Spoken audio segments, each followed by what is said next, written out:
மத்தியில் பல காரியத்தை மத்தியில் கடவுளுடைய வார்த்தையை கொண்டு வந்து இன்னும் பேசும்போது பலவிதமான மைண்ட் டிஸ்டர்ப், நம்முடைய மனதில் வந்து நிறைய போராட்டங்கள் வந்து ஏற்படுகிறது.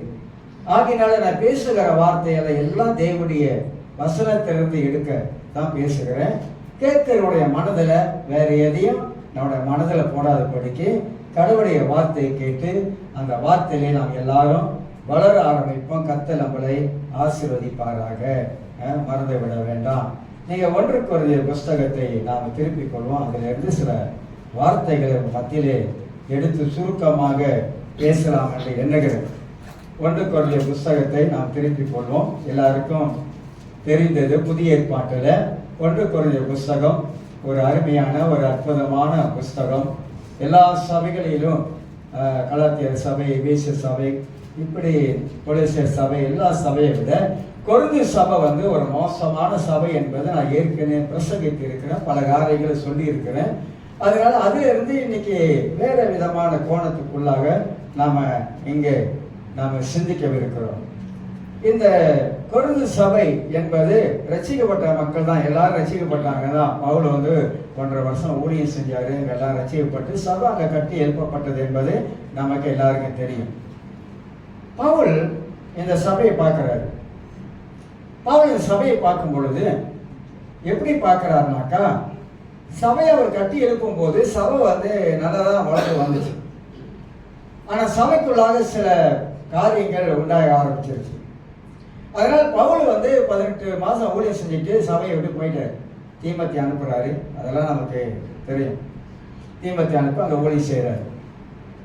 அப்போ இந்த கொரிந்து மக்கள் வந்து நல்லா வரங்கள் எல்லாம் நல்லா கிரியை செஞ்சிச்சு. ஆனா அவரோட வாழ்க்கையில என்ன குறைபாடு அப்படின்னா, ஆவிக்குரிய வாழ்க்கையில வளர்ச்சி இல்லாத சூழ்நிலை ஏற்பட்டுச்சு. இந்த ஆவிக்குரிய வாழ்க்கையில வளர்ச்சி இல்லாத சூழ்நிலை ஏற்பட்டதுனால சபைக்குள்ளாக நிறைய ப்ராப்ளம் உண்டாயிடுச்சு. இப்போ உலகம் பார்த்தீங்கன்னா சபையில எல்லா சபைகளையும் பார்த்தீங்கன்னா, உலகத்துல எல்லா சபையும் பார்த்தீங்கன்னா பிரச்சனை இல்லாத சபை இல்லை, எல்லாம் பிரச்சனை இருக்குது. ஏன் சபைக்குள்ளாக பிரச்சனை ஏன் வருது அப்படின்னா, ஒரு ரட்சிக்கப்பட்ட ஒரு தேவனுடைய பிள்ளை, ஒரு தேவனுடைய மனிதன் வந்து அவன் சரியான தன் கிறிஸ்தவ வாழ்க்கையை வளர்த்து கட்டாவிட்டால் அவன் வந்து தன் வாழ்க்கையில பிரச்சனை உள்ளவனாக அவன் காணப்படுவான். அது ரெண்டாக அறியணும். நீங்களும் சரி, நானும் சரிதான். அப்ப பவுல் இந்த இடத்துல என்ன காரியத்தை சொல்ல விருப்பப்படுறாரு? அவருக்கு நிறைய செய்திகள் போயிட்டு இருக்குது. உலோவியால் வீட்டாரு இடத்துல இருந்து செய்திகள் போயிட்டு இருக்குது. சபை சரியா இல்லை, நீங்க வச்சு போன மாதிரி சபை கிடையாது, சபைக்குள்ளாக நிறைய பிரச்சனை வந்துருச்சு அப்படின்ற காரியத்தை தான் 1ஆம் அதிகாரத்திலிருந்து 4ஆம் அதிகாரம் வரைக்கும் சபைக்குள்ளாக இருக்கிற பிரிவினைகளை குறித்து அங்க பவுல் வந்து பார்க்க ஆரம்பிக்கிறாரு. செய்தி போகுது. செய்தி போன பிற்பாடு பவுல் வந்து கடிதம் எழுதுகிறார். ஆக்சுவலி வந்து 1 கொரிந்தியர், 2 கொரிந்தியர், 3 கொரிந்தியர், 4 கொரிந்தியர் வரைக்கும் இருக்கு அப்படின்றாங்க. அந்த 3 கொரிந்தியர், 4 கொரிந்தியர்லாம் சேர்க்கல. அந்த கடிதத்தை வாசிக்கும் போதே நமக்கு அதில் சில காரியம் தெரியும். இதுல இருந்து நான் சில காரியத்தை நான் மத்தியிலே சொல்ல பிரயாசப்படுகிறேன். ஒரு திருச்சபை என்பது அது ஒரு மாளிகை. மாளிகை எப்படி இருக்கும்? ஒரு மாளிகையை பார்த்தா, ஒரு பேலஸை பார்த்தா எப்படி இருக்கும் பார்க்கறதுக்கு? ஒரு பேலஸ் பார்த்தா எப்படி அழகா இருக்கும், பார்க்கறதுக்கு ரொம்ப அழகா இருக்கும். நேற்று ஒரு பிள்ளைங்களை கல்யாணம், இது சிறப்பான ஒரு கல்யாணம், பாஸ்டருடைய பையனுக்கு என்னதான் நடத்த சொன்னாங்க. அங்கே போய் சரியாக மாட்டிக்கிட்டேன். ரிஹர்சல்ல இருந்து பிரசங்கம் பண்ணி கல்யாணத்தை நடத்தி அப்புறம் அங்கேருந்து 7 மணி போல் கிளம்பி வந்தேன். அந்த கல்யாணத்தில் பார்த்து ஒரு டெக்கரேஷன் பண்ணியிருந்தாங்க, ரொம்ப அழகாக இருக்கு, பார்க்க ரொம்ப அழகாக இருந்துச்சு. அப்படியே மனசில் இருக்கு, அது பார்க்க ரொம்ப அழகு இருக்கு. ஆனால் ரொம்ப விலை தான் அதெல்லாம் வந்து, ஆனால் அழகாக இருக்கு, பார்த்துக்கிட்டே இருக்கலாமா அப்படின்ற ஒரு இருக்கு. அந்த மாதிரி ஒரு பேலஸ்ன்னு சொல்லும் பொழுது அதை நம்ம பார்க்கறதுக்கு ரொம்ப பார்த்து கொண்டே இருக்கலாமான்ற அந்த அளவுக்கு அழகா இருக்கும். சபை அப்படிதான். சபை வந்து ஒரு மலை மேல் இருக்கிற ஒரு பட்டணம், அதை மறைந்து இருக்காரு, அது வெளிச்சம் கொடுக்கும், வெளிச்சம் கொடுத்து கொண்டே இருக்கும் என்பதுதான் நாம் வேதத்தில் வாசிக்கிறோம். இயேசு அதான் சொன்னார். சபை குறித்து ஆண்டவர் ரொம்ப அக்கறை உள்ளவர். சபை மேல தேவன் ரொம்ப கரிசனை உள்ளவர். சபைக்காக ஆண்டவர் தம்முடைய ரத்தத்தை சிந்தி இருக்கிறார். சபையை ஆண்டவர் அளவில்லாமல் நேசித்திருக்கிறார். அப்ப ஆண்டவருக்கு இந்த திருச்சபை மேல எவ்வளவு கரிசனை அக்கறை இருக்கு என்பதை நம்மளை விட அவருக்கு தான் அவ்வளவு அக்கறையும் கரிசனையும் இருக்கு. அதுதான் எபேசியர் 5ஆம் அதிகாரத்துல 20 to 32 வரைக்கும் வாசிக்கும் போது திருமணத்துல அந்த பிரசங்கம் பண்ணுவாங்க. கணவன் மனைவி இப்படியே சொல்லிட்டு வரும்போது இந்த ரகசியம் பெருசு.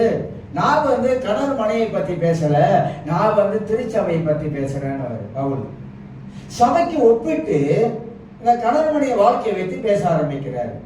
அப்ப சொல்லும் போது ஒரு வார்த்தை சொல்றாரு, கிறிஸ்து எப்படி சபைக்கு தலையாய் இருக்கிறாரோ என்ற வார்த்தை பயன்படுத்துவார். கிறிஸ்து சபைக்கு தலையாய் இருக்கிறாரு. கிறிஸ்து சபையை அதிகமாக நேசிக்கிறாரு, சபை மேல அதிகமாக அன்பு வைத்திருக்கிறாரு.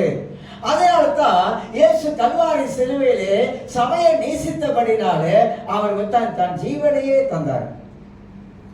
அப்ப நாம சிலுவையை பார்க்கும்போது சபையை ஆண்டவர் எவ்வளவா நேசித்திருக்க கூடும், சபை மேல ஆண்டவர் எவ்வளவு அக்கறை செலுத்தியிருக்க கூடும். சபையை மீட்பதற்காக, மீட்டுக் கொள்வதற்காக அந்த கல்வாரி சிலுவையில இயேசு கிறிஸ்து ஜீவனை மட்டும் விடல, அவமானப்பட்டாரு, நிந்திக்கப்பட்டாரு, அடிக்கப்பட்டாரு, காரி துப்பப்பட்டாரு. அதுதான் அந்த பாசத்தை, அந்த நேசத்தை வெளிப்படுத்தி காட்டுவதை நான் பார்க்கிறோம். சிந்திக்கிறவங்க யோசிக்க கடவுள் நாம் என்ன சிந்திக்கணும் அதை யோசிக்கணும். அப்படி யோசிக்கும் பொழுதுதான் ஒரு திருச்சபை ஒரு மாளிகையா இருக்கும். ஒரு திருச்சபைக்குள்ளாக தேவனுடைய பரிசுத்த ஆவியோட அசைவாடுதாங்க காணப்படும். ஒரு திருச்சபைக்குள்ளாக ஆவியானுடைய அணுக்களாக காணப்படும். அப்ப கொரிந்து சபையாகப்பட்டது அவங்க பரிசுத்த ஆவியை பெற்றிருந்தாலும் வரங்களை பெற்றிருந்தாலும் ஆனா வாழ்க்கையில ஒரு கனி இல்லாத ஒரு வாழ்க்கையை தான் அந்த கொரிந்து மக்கள் வாழ்ந்து வராங்க. அங்கதான் இங்க நிறைய காரியங்கள் எழுதப்பட்டிருக்கு. நான் ஒரு 18 காரியத்தை சொல்றேன். நான் இந்த 18, 17, 19 சொல்றதெல்லாம் இந்த மனசுல வர்றதெல்லாம் எழுதுவேன். ஒவ்வொரு தாட்ஸா மனசுல வர்றத 1, 2, 3 போட்டு எழுதிக்கிட்டே வரும். ஒரு காரியத்தை எடுத்து சிந்திச்சனாக்கா அதுல வரக்கூடிய தாட்ஸ், மனதில் வர தாட்ஸ் எல்லாம் வைத்து எழுது. அதுதான் நான் இப்படி வருஷப்படுத்தி சொல்றது. அப்ப இதுல இந்த காரியங்களை சுருக்கமா நான் சொல்ல பிரயாசப்படுகிறேன். அதாவது இங்க கொரிந்து சபையில பிரச்சனையை பார்த்த உடனே பவுல் என்ன செய்யறாருன்னா, ரொம்ப ஞானமா ஆவியானுடைய உதவியினால இந்த 1 கொரிந்தியர் அழகா எழுதுகிறார், ரொம்ப அற்புதமா எழுதுகிறார். பரிசுத்த ஆவியானவருடைய நடத்துதல் ஒரு மனசுக்குள்ள இருக்கும் பொழுது ஆவியானவர் எதெல்லாம் மனதுக்குள்ள வைக்கிறாரோ அதையெல்லாம் தான் பவுல் எழுத ஆரம்பிக்கிறார். அதனால்தான் நான் இப்போ சொல்லுவேன், ஒரு ரட்சிக்கப்பட்ட நமக்கு கிறிஸ்துவோடைய சிந்தை நமக்கு இருக்கணுங்க. இயேசுவோடைய சிந்தை. ஆண்டவர் இந்த இடத்துல இருந்தா அவர் எப்படி யோசிப்பாரு, ஆண்டவர் இந்த இடத்துல இருந்தா என்ன பேசுவாரு, ஆண்டவர் இந்த இடத்துல இருந்தா அவர் என்ன காரியம் செய்வார் என்பதை கிறிஸ்துவின் சிந்தை நமக்கு எப்போதும் இருந்து கொண்டே இருக்க வேண்டும். நாம தேவனுடைய ஆலயத்துக்கு வாரந்தோறும் வரும் பொழுது நிறைய வார்த்தைகளை நம்ம கேட்கிறோம், நிறைய வேத வாக்கியங்களை, வசனங்களை நாம கேட்டுக்கொண்டே வருகிறோம். கேட்கிறதுல ஏதாவது பிரயோஜனம் இருக்குதா?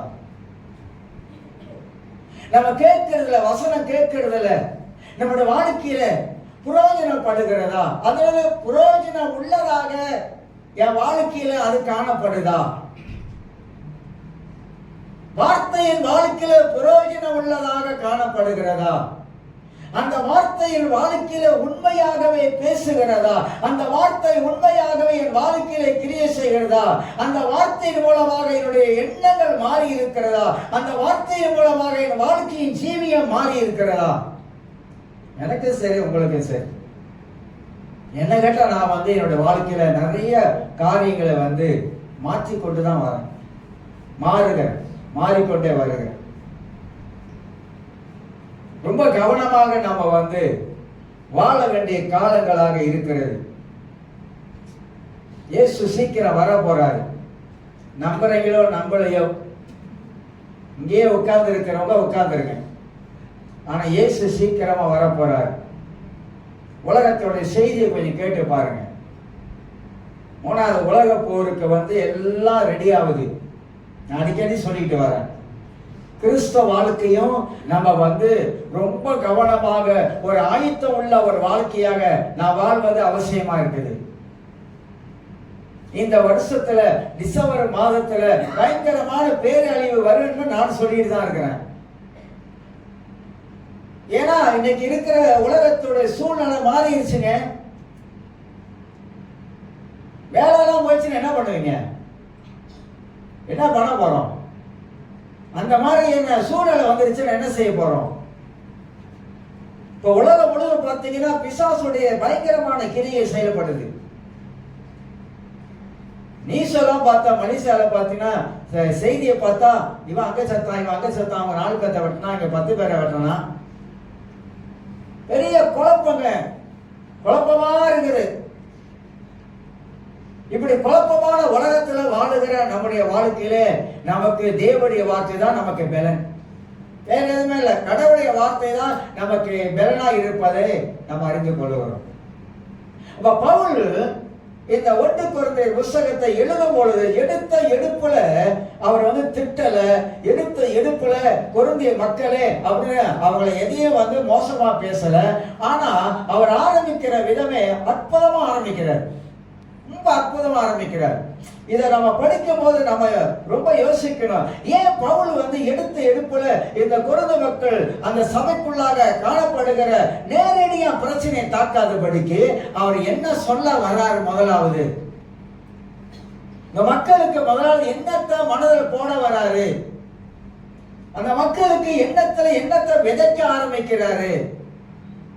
அதுதான் 1ஆம் வசனத்தை 2ஆம் வசனத்தை வாசிக்கிற பாருங்க. 1ஆம் வசனத்தை 2ஆம் வசனம், 1 கொரிந்தியர் 1:2. தேவனுடைய சித்தத்தினாலே இயேசு கிறிஸ்துவின் அப்போஸ்தலன் ஆகும்படி அழைக்கப்பட்டவனாகிய பவுலும் சகோதரனாகிய சொஸ்தனேயும் கொரிந்துவிலே கிறிஸ்து இயேசுவுக்குள் பரிசுத்தமாக்கப்பட்டவர்களாயும் பரிசுத்தவான்கள் ஆகும்படி அழைக்கப்பட்டவர்களாய் இருக்கிற 2. தேவனுடைய சபைக்கும் எங்களுக்கும் தங்களுக்கும் ஆண்டவராய் இருக்கிற நம்முடைய கர்த்தராகிய இயேசு கிறிஸ்துவின் நாமத்தை எங்கும் தொழுது கொள்ளுகிற அனைவருக்கும் எழுதுகிறாவதுன்னு அழகா முடிக்கிறேன். அவர் என்ன சொல்ல வர்றாருன்னா, கொரிந்து மக்களே, நீங்க எப்படிலாம் வாழ்ந்தீங்க, எப்படிலாம் ஜீவனை செய்து கொண்டு இருந்தீங்க. ஆனா அந்த பட்டணத்துல ஆண்டவராக இயேசுடைய சுவிசேஷத்தை உங்களுக்கு அறிவித்த பொழுது நீங்கள் எல்லாருமாக இயேசுவை சொந்த தெய்வமாக இரட்சகராக ஏற்றுக்கொண்டு உங்க பாவங்கள் மன்னிக்கப்பட்டு நீங்கள் பரிசுத்தமாக்கப்பட்டீர்கள். ஞாபகப்படுத்துறாரு. எப்படி ஞாபகப்படுத்துறாருன்னா, பிரச்சனை போயிட்டு நேரா டீல் பண்ணல. அவர் என்ன பண்றாருன்னா, நீங்கள் ஒரு காலத்துல நீங்க எப்படி இருந்தீங்க, ஆனா இயேசு கிறிஸ்து தூய இரத்தத்தால் மீட்கப்பட்டு கழுவப்பட்டு பாவங்கள் மன்னிக்கப்பட்டு இப்பொழுது நீங்கள் பரிசுத்தமாக்கப்பட்டவர்களாயும் சொல்றாரு. நீங்க பரிசுத்தமாக்கப்பட்டுட்டீங்க. அழகா கொண்டு வர்றாரு. ஆக்கப்பட்டதனால நீங்க இந்த காரணம் செய்யலாமா? ஆண்டவர் உங்களை எந்த அளவுக்கு ரத்த சந்தி மீட்டெடுத்திருக்கிறாரு சொல்லிட்டு பரிசுத்தவான்கள் ஆகும்படி அழைக்கப்பட்டிருக்கீங்க. நீங்க எதற்கு அழைக்கப்பட்டீங்க? பரிசுத்தவான்களா ஆகும்படி நீங்க அழைக்கப்பட்டிருங்க அப்படின்னு சொல்லி அந்த அழைப்பை பத்தி அழகா பேசுறாரு. பேசிக்கிட்டு தான் கீழே அப்படியே சில காரியங்களை கொண்டு வர்றார் என்பதை குறித்து இங்க பார்க்கிறோம். ஏன்னா கொரிந்து சபைக்கு நிறைய காரியங்கள், நிறைய பிரச்சனைகள் உள்ளே காணப்பட்டது.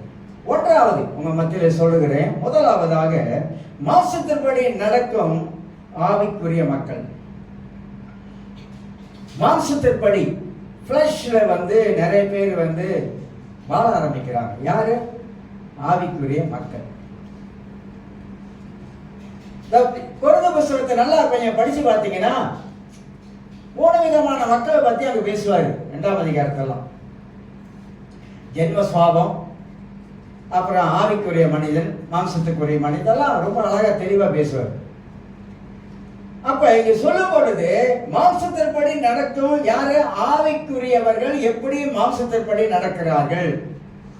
இவர்களை வந்து நம்ம ஆவிக்குரிய மனிதன் சொல்றதா, இல்ல அல்லது இவர்களை வந்து ஆவிக்கு மாம்சத்துக்குரிய மனிதன் சொல்றதா, என்னன்னு சொல்றது சொல்லுங்க? அதாவது சேத்துல ஒரு காலு மேட்டில் ஒரு கால் வைக்கிறேன்னு சொல்றாங்கல்ல, அந்த மாதிரியான ஒரு வாழ்க்கை தான் இது. சேத்துல ஒரு காலை வச்சுக்கிறது, மேலே ஒரு காலை வச்சுக்கிறது. பவுல் விளக்கும் போது அழகா சொல்றாரு, மாஸ்டர்படி நடக்கும் இந்த ஆவிக்குரிய கிறிஸ்தவருடைய வாழ்க்கையில என்னென்ன காரியங்கள் வந்து காணப்படும். நான் அதிகமாக நான் சொல்லுவது வலியுறுத்துவது என்னுடைய நோக்கம் வந்து நம்முடைய வாழ்க்கையில நான் ஏற்கனவே சொல்லியிருக்கேன், கிறிஸ்துவின் சாயலுக்கு ஒப்பாக மாறிக்கிட்டே வரணும். ரோமர் 8:29. அப்படிப்பட்ட மாற்றம் வருவதற்கு நாம் என்னென்ன காரியம் செய்ய வேண்டும் என்பது நாம் அறிந்திருக்கிறோம். ஆகையினால இந்த தேவன் வந்து, அதாவது அநேகர் வந்து மாம்சத்துல வந்து இன்னைக்கு நடக்கிறாங்க. ஏன் மாம்சத்துல நடக்கிறாங்க அப்படின்னா, ரெண்டு காரியத்தை நான் உங்களுக்கு சொல்றேன். நிறைய காரியம் இருக்கு, நான் ரெண்டு காரியம் மையப்படுத்துறேன். ஒன்று, ஏன் மாம்சத்துல நடக்கிறாங்கன்னா சரியா ஜெபிக்கிறது இல்லை. சரியா ஜெபிக்கிறது இல்லாதனால மாமிசம் வாழ்க்கையில டேக் ஓவர் பண்ணுது. மாம்ச சிந்தை அவங்க வாழ்க்கையில நிறைஞ்சிருச்சு. ஆவிக்குரிய சிந்தை வருவதற்கு பதிலாக மாம்சத்துக்கு ஏற்ற சிந்தைகள் அதிகமாக வருவதனால அவங்க வாழ்க்கையில வந்து ஒரு நல்ல ஒரு கிறிஸ்தவ வாழ்க்கை வாழ முடியல. ரெண்டாவது, நீங்க பாத்தீங்கன்னா டெய்லி யார் பைபிள் வாசிக்கிறோம்? டெய்லி ஒவ்வொரு நாளும் யாரு வேதத்தை எடுத்து வாசிக்கிறாங்க? வசனங்களை வாசிக்கிற நம்முடைய வாழ்க்கையில வசனம் எனக்கு என்ன சொல்லுகிறது?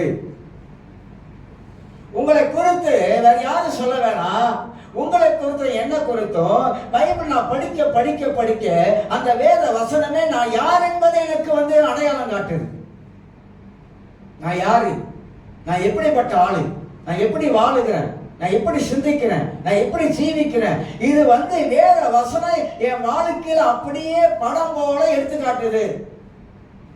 அப்ப நான் பரிசுத்த ஆவியானவர் அந்த நாட்களிலே மனிதர்களை வைத்து இந்த வேதத்தை எழுதும் பொழுது இன்னைக்கு இருக்கிற காலத்துக்கு ஏற்ற மாதிரியும் அன்னைக்கு இருந்த காலத்துக்கு ஏற்ற மாதிரியும் ஆவியானவருடைய அந்த ஏவுதல் ஆவியானவருடைய சிந்தையாகப்பட்டது வேத வசனத்தின் மூலமாக ஒரு மனிதனுடைய வாழ்க்கையை அக்கு வேற ஆணி வேற கல்வி எழுதி வச்சிருக்கிறது. அப்ப யாரும் சொல்ல வேணாம், ஆனா தேவனுடைய வசனமே, தேவனுடைய வார்த்தையே என்ன கண்ணாடி போல பார்க்குது. வேத வசனம் கண்ணாடி போல.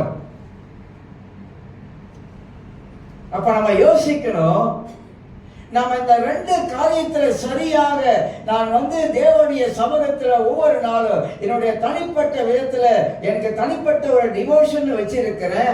அந்த டிவோஷன்ல நான் உட்கார்ந்து ஜெபிக்கும் பொழுதோ அல்லது தனிப்பட்ட விதத்துல என்னுடைய வேத வாசிப்போட டிவோஷன் ஒண்ணு வச்சிருக்கிறேன்.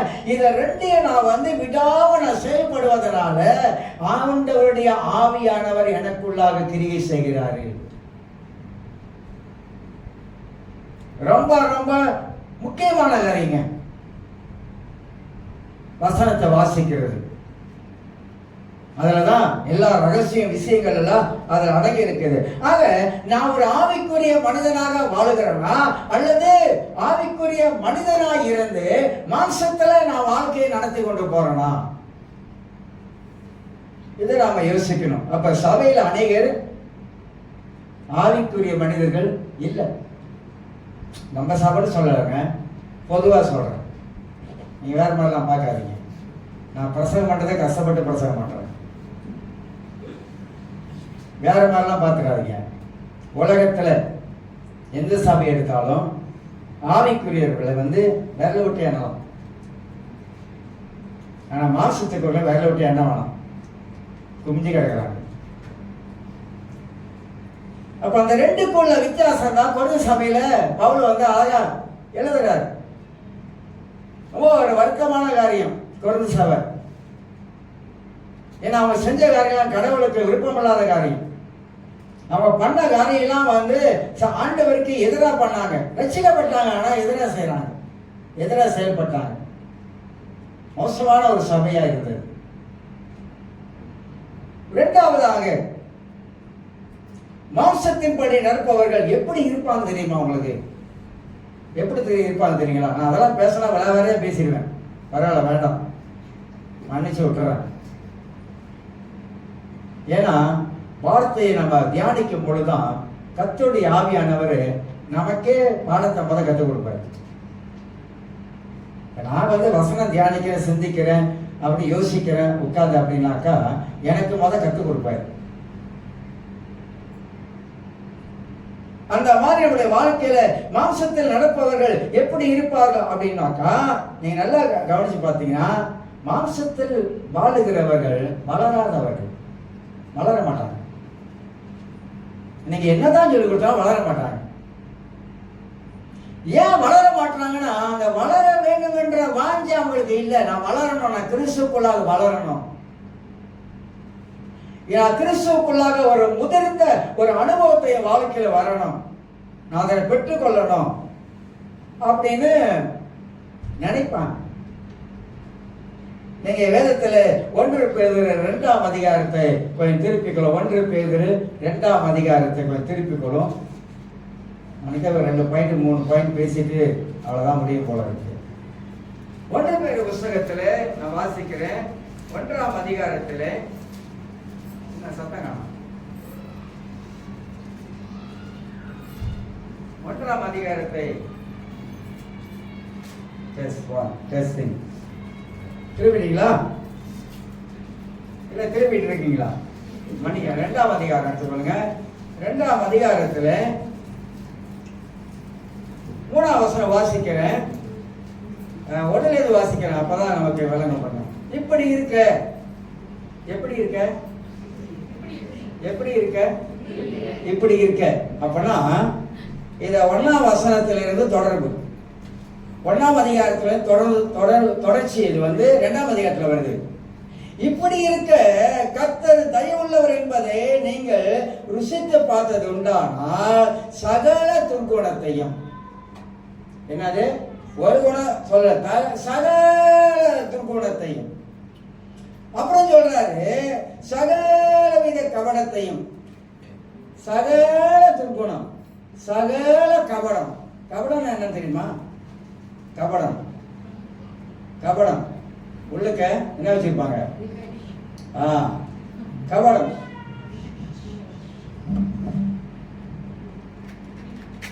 சகல கபடத்தையும் அப்படின்னு சொல்றாரு. நீங்க பாருங்க, வஞ்சகத்தையும், வஞ்சகம், வஞ்சகம் தெரியல, வஞ்சகம், வஞ்சகம், வஞ்சிக்கிறது. பிசாசு ஏவாளை வஞ்சித்தான் அப்படின்னு போட்டிருக்கல, வஞ்சகம், வஞ்சகத்தையும், அப்புறம் பொறாமை. இந்த பொறாமை, ஆமா ஆமா ஆமா இருக்குல்ல, ஆமா பொறாமை, பொறாமை இதெல்லாம் ஏன் பைபிள்ல ஏன் எழுதி வச்சிருக்காங்க? இதான் வளராதவங்க, இந்த மாம்ச கிறிஸ்தவங்க. அவங்க தான் வந்து இந்த மாதிரியான அருமையான கனியெல்லாம் உள்ள இருக்கும். எங்கேயும் கிடைக்காத எல்லா கனியும் உள்ளதான் இருக்கும். இப்ப நான் சொல்றதெல்லாம் தேவனோட சம்பந்தப்பட்டதில்ல, எல்லாம் பிசாசோட சம்பந்தப்பட்டது. அப்புறம் பொறாமையும், அப்புறம் என்ன பாரு, சகலவித, இதை ஏன் சகலவித சகலவித சகலவிதன்னு பைபிள்ல வந்து இருப்பாங்க. சகலவித புறங்கூறுதலையும் ஒழித்து விட்டு, ஒழிச்சிருன்றாரு, ஒழிச்சிரு, அது இருக்கவே இருக்காத. மண்ணுக்கு மம்முட்டி எடுத்து மண்ணை நோண்டி குடத்தை புதைக்கிற மாதிரி அதை புதைச்சி ஒழிச்சிருன்றாரு. இப்ப வசனம் நான் வாசிக்கிறேன்னு, இதுல சம்பந்தப்பட்ட காரியம் வாழ்க்கையில இருக்குதா? இப்ப நான் படிக்கும் பொழுது பரிசுத்த ஆவியானவர் சகல விதமான துர்க்கணம் சொல்றாரு, சகல விதமான கபடன்றாரு, வஞ்சகங்களை சொல்றாரு, பொறாமன் சொல்றாரு, சகல விதமான புறம்புன்னு சொல்றாரு. இந்த வசனம் என்னோடு பேசுதா இல்லையா? வார்த்தை பேசுகிறதா என் வாழ்க்கையில? என் வாழ்க்கையில் அந்த மாதிரியான காரியம் இருக்கிறதா என்பதுதான் நம்மை நாமே ஆராய்ந்து பார்க்கிறது. சொல்லிட்டு சொல்றாரு 3ஆம் வசனத்துல, நீங்கள் வளரும்படி மேல உள்ளதை வெட்டிட்டு நீங்கள் வளரும்படி புதிதாய் பிறந்த குழந்தைகளைப் போல திருவசனமாகிய கலங்கமில்லாத ஞானப்பாலின் மேல் வாஞ்சையாயிருங்கள். நம்ம நிறைய காரியத்துல பல விதத்துல நம்முடைய வாஞ்சைகள் வித்தியாசமா இருக்கு. நம்முடைய எதிர்பார்ப்பு, நம்முடைய வாஞ்சைகள், நம்ம தாகம் எல்லாம் ரொம்ப வித்தியாசமா இருக்கு. ஆனா ஒரு ஆவிக்குரிய மனிதனாக இருந்தா அந்த ஆவிக்குரிய மனிதன் தன் வாழ்க்கையில கிறிஸ்துவ ஜீவித்தை வளர்த்து கொள்வதற்கு அந்த வாஞ்சை இருக்கும். நானும் ஆரம்ப காலத்தை ரட்சிக்கப்பட்ட பொழுது என்னை வளர்த்து கொள்வதற்கு நான் அவ்வளவு முயற்சி எடுத்தேன். நானா எஃபர்ட் போட்டேன் வளர்றதுக்கு. அதனால்தான் புஸ்தகம் படிக்கிற அந்த ஓவியே எனக்கு வந்துச்சு. புஸ்தகத்தை படிக்கணும், வளரணும், பைபிளை படிக்கணும், வளரணும், வேதத்தில் இருக்கிற பின்னணியை படிக்கணும், அதை கற்றுக்கொள்ளணும். இப்படி இன்னும் படிச்சுக்கிட்டு தான் இருக்கிறேன். நைட் கிளாஸ் எடுத்து ஒரு வியாழக்கிழமை படிச்சுக்கிட்டு தான் இருக்கிறேன். ஏன் படிக்கிறேன்? என்னுடைய நோக்கம், என்னுடைய வாஞ்சை, என்னுடைய தாகம் என்னன்னு கேட்டீங்கன்னா, வேதத்தை நான் நன்றாக அறிந்து கொள்ளணும். பவுல் சொல்றார், நீ ஒரு போதக சமர்த்தனா இருக்கணும் அப்படின்ற. போதிக்கிறதுல ஒரு சமர்த்தனா இருக்கணும். லிவினியா அவருடைய அப்பா இறப்புக்கு ஒரு பாஸ்டர் வந்தார், பாஸ்டர் மார்க். ஒரு வெளியே சொன்னார், பெருமைக்கு சொல்றேன், பைபிளை திறக்காமே அடிக்கிறீங்க பாஸ்டர் அப்படின்னாரு. ஆமா, எந்த இடத்துல பைபிளை திறக்கணும் அங்க திறக்கணும். எந்த இடத்துல பைபிள் திறக்காம பேசணுமோ அங்கெல்லாம் பைபிள் திறக்காம பேசணும். அப்ப அதுக்கு முன்ன என்ன செய்யறோம்? வசன கோர்வையை மண்டக்குள்ள வைக்கணும். எதை பேசினா சரியா வரும் அப்படின்னு யோசிக்கிறோம், சிந்திக்கிறோம். எல்லாம் கோர்வையா கோத்துட்டு மண்டக்குள்ள வச்சுட்டு அங்க போய் இதை வாசிக்க, அங்க போய் அதை வாசிக்க, அங்க வாசிக்க முடியாது. அப்ப நமக்கு எனக்கு இருக்கிற ஒரு வாஞ்ச ஒரு தாகம் என்னன்னா, வேதத்தை நன்றாக கற்றுக்கொள்ள வேண்டும், அறிஞ்சிக்கணும். வேதத்தை நம்ம சரியா புரிஞ்சுக்கணும். அது இருக்கிறதுனால நமக்கு ராத்திரி கிளாஸா அது 1 மணிக்கு முடியும், 12 மணிக்கு முடியுதோ, எத்தனை மணிக்கு நாளா விடிய விடிய உட்கார்ந்து கேட்டாளுங்க. சும்மா இல்ல. ஏன்? வளரணும், இன்னும் வளரணும், வாழ்க்கையில இன்னும் வளரணும், குணத்துல இன்னும் வளரணும். வேதத்தை எடுத்தால் சத்தியத்தை புரிந்து கொள்வதற்கு அதுல ஒரு வளர்ச்சி இருக்கு. அந்த வளர்ச்சி நம்முடைய வாழ்க்கையில எதை உண்டாக்குனா, நமக்கு ஒரு வாஞ்சை வருது, ஒரு தாகம் வாஞ்சை வருது. திருவசனமாகிய ஞானப்பாலின் மேல் வாஞ்சையா இருக்கும். நான் அடிக்கடி இந்தியாவில் வேலூர்ல இருக்கிற அருமையான ஒரு பைபிள் டீச்சர் ஆர் ஸ்டான்லின்றவர், அவர் அருமையான காரியங்களை கற்றுக் கொடுப்பார். அதெல்லாம் உட்கார்ந்து நம்ம படிக்கணும். அவருடைய புஸ்தகம் பூரா இப்ப கூட ஒரு புஸ்தகம் எழுதியிருக்கிறார். சேம்ராஜ் கிட்ட சொன்னேன், வரும்போது அந்த புஸ்தகத்தை வாங்கிட்டு வந்துடுறாங்க. ஊழியக்காரங்களுக்கு 10 நாளைக்கு அது இலவசம், ஃப்ரீயா கொடுக்குறாரு. அப்ப நான் ஏன் இதெல்லாம் வரும்போது நான் எங்கெங்க என்ன புக்கு புதுசா வெளியே இருக்க டக்குன்னு வாங்க சொல்லிடுவேன். ஏன்? நான் வளரணும், வசனத்துல வளரணும். அப்பதாங்க கொடுக்க முடியும். உங்களை வளர்க்கணும்னா நான் வளரணும். நான் வளர்ந்தாதான் உங்களை நான் வளர்க்க முடியும், இல்லைன்னா வளர்க்க முடியாது. அதனால ரட்சிக்கப்பட்ட நம்முடைய வாழ்க்கையில இந்த ஆவிக்குரிய மாம்சத்துக்குரிய மனிதர்கள் என்ன எப்படி இருப்பாங்கன்னா, வளர மாட்டாங்க, வளர ஆசை இருக்காது. வேதத்தை படிப்பதற்கு அவங்களுக்கு அந்த தாகம், அந்த வாஞ்சை இருக்காது. அதனால அப்படியே இருப்பாங்க. தேங்கி போன குட்டையில தண்ணி எங்கேயாவது நிரம்பிடுமா, மழை பெய்ஞ்சா வரும், அந்த தண்ணி அப்படியே தான் இருக்கும், அதுக்கு ஓட்டம் இல்லை. நம்ம அப்படி இருக்கக்கூடாது. தேங்கி போல இருக்கிற தண்ணியை போல இருக்கக்கூடாது. அதுக்குதான் சபையை எல்லாரும் வளர்க்கிறோம். சபையை எல்லாரும் வளரணும் என்றத முயற்சி எடுக்கிறோம். வசனத்துல எல்லாரும் வளர வேண்டும்.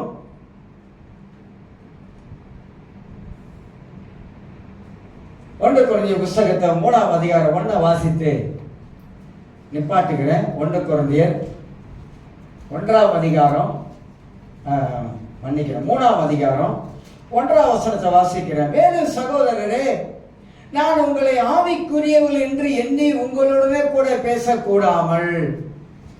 பவுல் சொல்றாரு, நான் கூட என்ன நினைச்சேன், உங்களை நான் என்ன நினைச்சிட்டேன். நான் கற்றுக் கொடுத்த சுவிசேஷத்தின் மூலமாக நீங்கள்லாம் ஆண்டவரை நல்ல அறிவில் வளர்ந்துருக்கீங்க. நான் என்னமோ நினச்சி வந்து உங்களுக்கு பேச ஆரம்பிச்சிட்டேன். ஆனால் நாங்கள் வசனம் சொல்றாரு, என்னை உங்களோட பேசப்படாமல் மாம்சத்துக்குரியவர்கள் என்றும் என்னை மாம்சத்துக்குரியவர்கள் என்றும் கிறிஸ்துவுக்குள் குழந்தைகள் என்றும் என்னை பேச வேண்டியதாயிற்று. அந்த வார்த்தை, அந்த குழந்தை இருக்குல்ல, அது ரொம்ப முக்கியமான வார்த்தை. பவுல் எப்படி மனசுல வச்சு சொல்றாருன்னா, நான் என்ன நினைச்சேனாக்கா, உங்களை நான் வளர்ந்துட்டீங்க, நல்லா அப்படின்னு நினைச்சேன். ஆனா இங்க பார்த்தா தெரியுது, நீங்க எல்லாம் குழந்தை எப்படிங்க இருக்கும்? ஒரு குழந்தை எப்படி இருக்கும்? விளையாட்டு புத்தியா இருக்கு, அப்படிதானே? குழந்தைக்கான விளையாட்டு புத்தி. அது 10 வயசு ஆனா கூட அது அந்த அளவுக்கு அதுக்கு அறிவு வளர்ச்சி இருக்காது. 12 வயசு கூட சொல்லலாம். அப்ப பவுல் என்ன சொல்றாருனாக்கா, ஒரு குழந்தையோட அறிவு வளர்ச்சி எப்படி இருக்கும்? நீங்க ஒரு குழந்தை மாதிரி இருக்கீங்க, குழந்தை மாதிரி வாழ்றீங்க, குழந்தை மாதிரி ஜீவிக்கிறீங்க, குழந்தை மாதிரி சிந்திக்கிறீங்க. வளர வேண்டிய நீங்க, பைபிள் எடுத்து போதிக்க வேண்டிய நீங்க, எல்லாம் குழந்தைத்தனமா இருக்குது. எல்லாமே செய்யறதெல்லாம் குழந்தைத்தனமா இருக்குது. அப்படியே சொல்லிட்டு சொல்றாரு, என்னை பேச வேண்டியதாயிற்று அப்படின்றாரு. அப்படி யோசித்து உங்க மத்தியில நான் பேச வேண்டியதா சூழ்நிலை உண்டாயிருச்சு. ஆக மாம்ச கிறிஸ்தவர்கள் எப்படிப்பட்டவங்க? குழந்தை.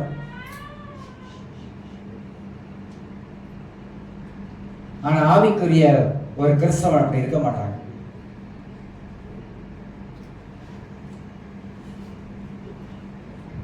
மூன்றாவது காரியமாக, அதே 3ஆம் அதிகாரத்தில் 2ஆம் வசனத்துல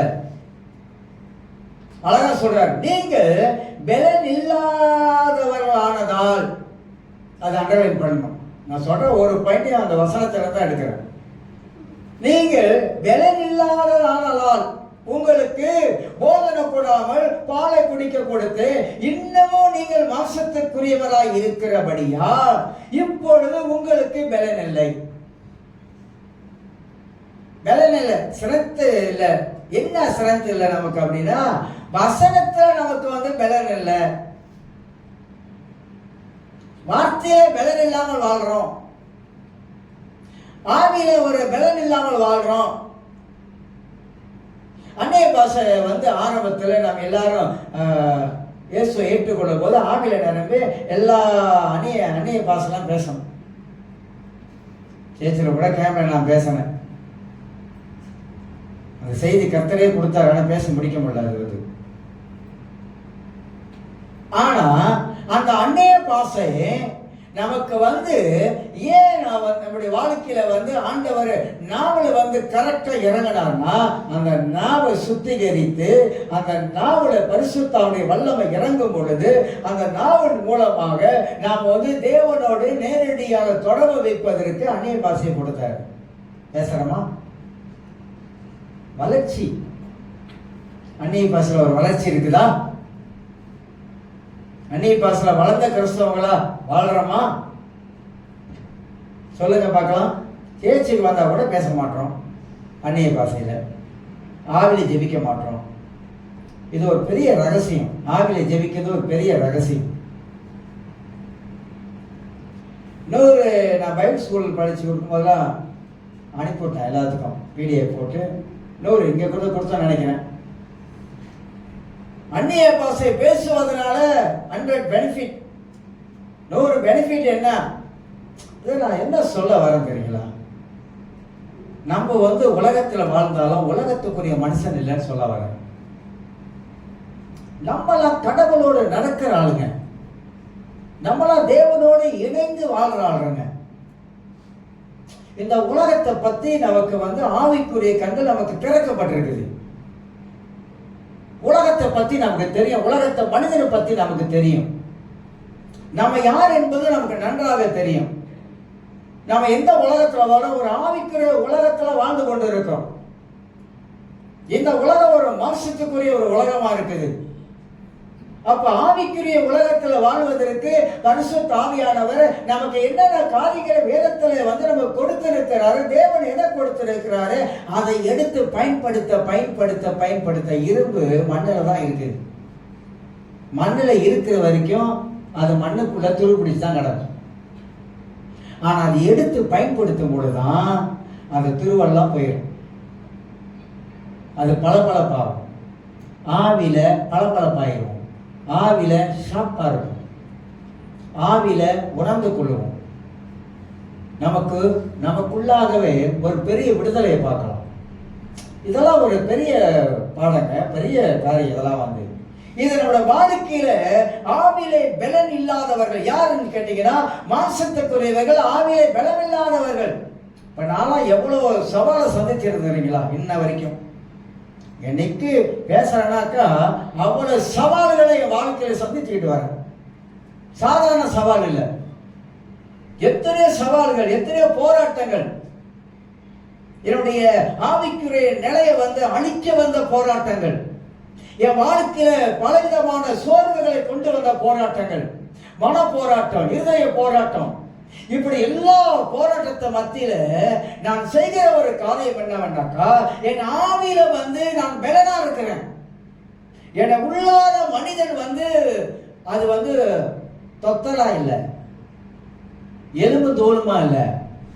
என் உள்ளான மனிதனை ஸ்ட்ராங்கா வச்சிருக்கேன். இல்லைன்னா பேய் என்னைக்கே அடிச்சு என்ன முடிச்சிருப்பாங்க. அதைய என்னைக்கே முடிச்சிருப்பான். அப்ப அந்த உள்ளான மனிதன் நமக்கு பலன் இல்லாததுனால மாம்சத்துக்குரிய மார்க்கமாக வாழ ஆரம்பிக்கிறோம். எனக்கு அருமையானவர்கள், இந்த கால வேலை எல்லாரும் அறிந்து கொள்ளுங்க. எல்லாருக்கும் ஏதோ சில வேலைகள், சில பலவீனம் இருக்கும். அதுக்கு இடம் கொடுத்துக்கிட்டே இருக்காதீங்க. இந்த பலவீனத்துக்கு மட்டும் இடம் கொடுத்துக்கிட்டே இருக்காதீங்க. இயேசு யூத ராஜசிங்கனா அவருக்கு பிறந்த பிள்ளைகளும் என்னது யூத ராஜசிங்கத்துடைய பிள்ளைங்க தான். அதனால வாழ்க்கையில நமக்கு பல சவால்கள் வரும்பொழுது அந்த சவால்களை எதிர்த்து நிற்பதற்கு நமக்கு உள்ளான மனிதனாகப்பட்டவன் அவன் பலனுள்ளவனாக இருக்க வேண்டும். அவன் தான் ஆவிக்குரிய மனிதன். அந்த ஆவிக்குரிய மனிதன் தான் யுத்தத்தில் ஜெயிக்க முடியும். சகலத்தை அடிச்சு நொறுக்கி தள்ளிட்டு போக முடியும். ஆக நாம் நன்றாக அறிய வேண்டும், நாம் மாம்சத்துக்குரியவனா அல்லது வேதம் என்ன ஆவிக்குரிய வாழ்க்கையில வளர்க்குதா? என்னுடைய சிந்தை எண்ணங்கள் எல்லாம் ஆவிக்குரிய நிலையில உயர்த்தப்படுதா, உயர்த்தப்பட்டு கொண்டு வருதா? என்னுடைய ஆவிக்குரிய நிலைமை பளபளப்பா இருக்குதா, இல்ல காஞ்சி போச்சா, கருவடாயிடுச்சா? எந்த நிலைமையில நம்முடைய ஆவிக்குரிய நிலைமையை நாம் பலனா வச்சு கொள்றோம்? அதுதான் நம்ம வாழ்க்கையை முன்னோக்கி கொண்டு போகும். எல்லாரும் எழுந்திருக்கேன். ஸ்தோத்திரம் ஆண்டவரே.